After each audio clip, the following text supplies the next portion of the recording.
Well, I was born here in North Carolina in Nash County at a little community called Hillieston that some people say is so far back up in the sticks you had to pipe sunshine into it.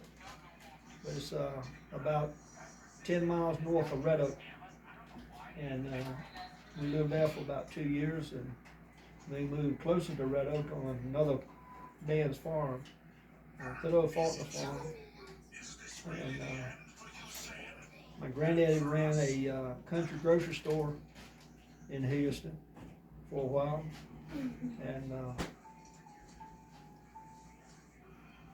then we moved, like I said, we moved over to closer to Red Oak, and that's where my youngest sister was born.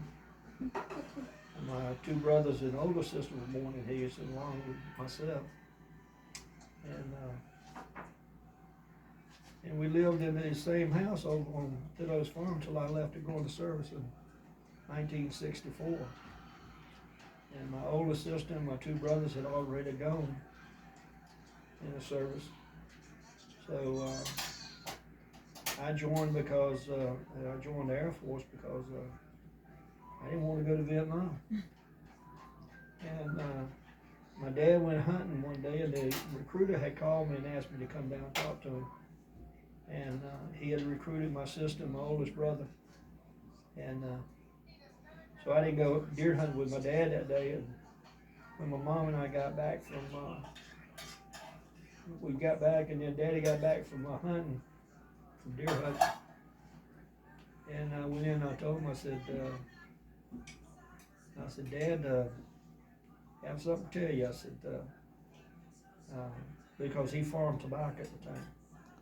I said, I'm going to the Air Force. I said, I signed up today to go to the Air Force. He goes, bye. Raised his head. That's all he said was bye. And so I think it was like was just a few days later. My sister was home then because she had got married, and she was expecting her first child, and so she had gotten out of the Air Force. And her first child was born on October 31st, 1964. And I left on November the 1st to come to Raleigh, and they put us up in a hotel. Actually put us up in Sir Walter Raleigh Hotel, which I don't think is here anymore as a hotel. But we stayed there one night, and then the next morning, downstairs or at the recruitment office up here, all of us, it was about 9 of us from the Rocky Mountain area, went over there and went through a physical, and then they said everybody who is going to fulfill the obligation of going to the service, step forward.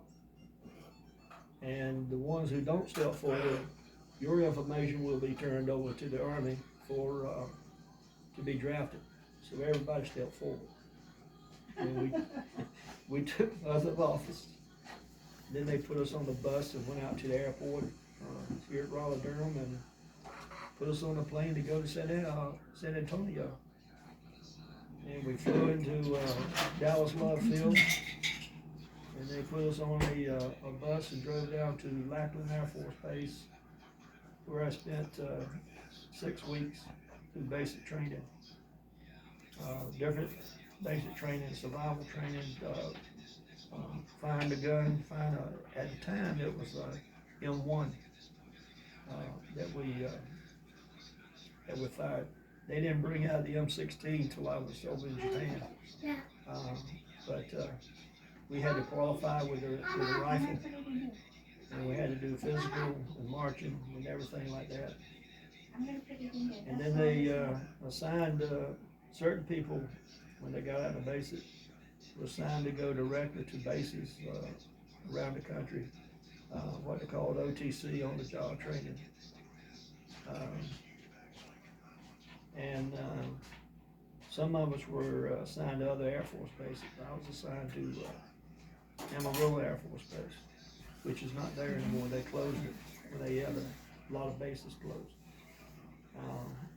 And I went up there and I spent, from December till late March, going through, training school for administrative specialist, and then I came home for 30 days and ended up going to Japan after that.